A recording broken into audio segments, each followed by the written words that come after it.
Aerox version 1 mga katropa, keyless. Nasira yung ECU ng motor nila boss. Galing sila ng Mangaldan.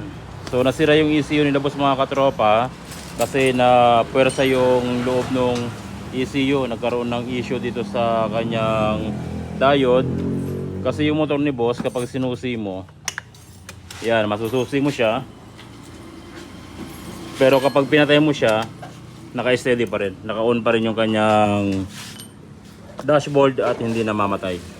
At hindi mo na rin siya mapihit. Kaya ang ginagawa nila kapag gusto mo siyang pihitin, dahil kapag pinatay mo, naka-on pa rin. Pag gusto mo siyang pihitin, tatanggalin mo yung yung relay para mamatay. Yan, sige pre, break mo. Pag binalik yung relay, syempre nakapatay pag binuksan mo uli. Tapos pag pinatay mo, nakabukas na naman siya. So ang tendency niya mga katropa, kapag ganyan, naapektuhan yung ating ECU. Maaring masisira yung ating diode dito dahil sa gitna, or yung ating mga IC dito. So i-check natin lahat yan. Kasi itong motor ni boss, sinakay nila dito sa kulong-kulong, hindi na umaandar. So wala na yung ECU niya, pero ganito pa rin, naka-on pa rin yung kanyang motor. Maliban naman kung tatanggalin mo yung relay, mamamatay. So ang problema dito mga katropa, yung naging cause ng kanyang pagkasira ng ECU ay itong wiring. Kung makapansin nyo yung mga wiring nyo, ano na siya, spaghetti. So ang gagawin natin, lilinisin natin tong wiring nya. Boss, ulitin na natin yung wiring. Ulitin na natin. So ulitin na natin yung wiring nya, i-organize natin. Tapos yung ECU nya, ito binuksan ko, i-repair natin tong ECU nya. Gentle, ulitin natin yung wiring ni boss.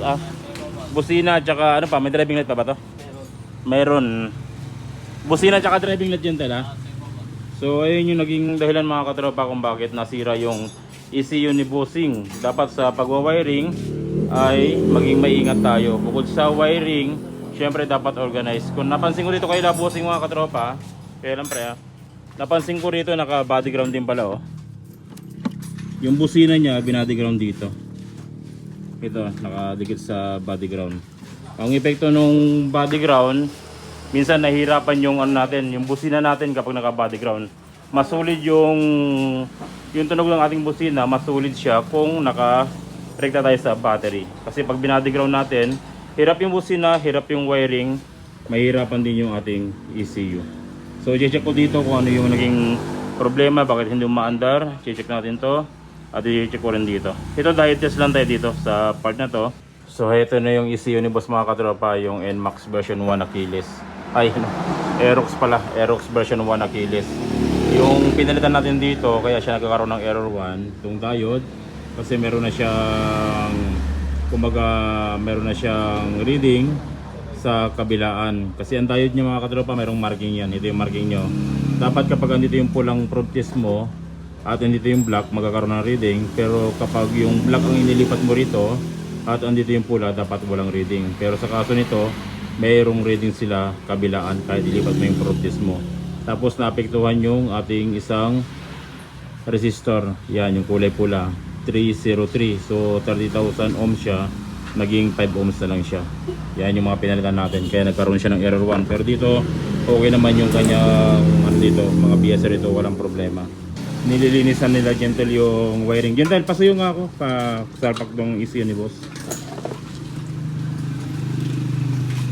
Magulo, malinis na. Yan. Ano pala, Europa pala yung busina ni boss. Ilang piraso yan sa to? Europa? Dalawa.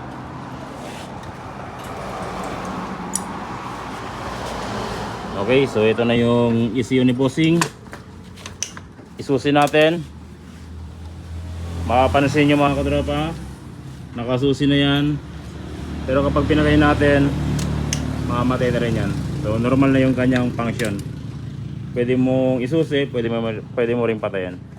Yan, paanda rin mo Gentle.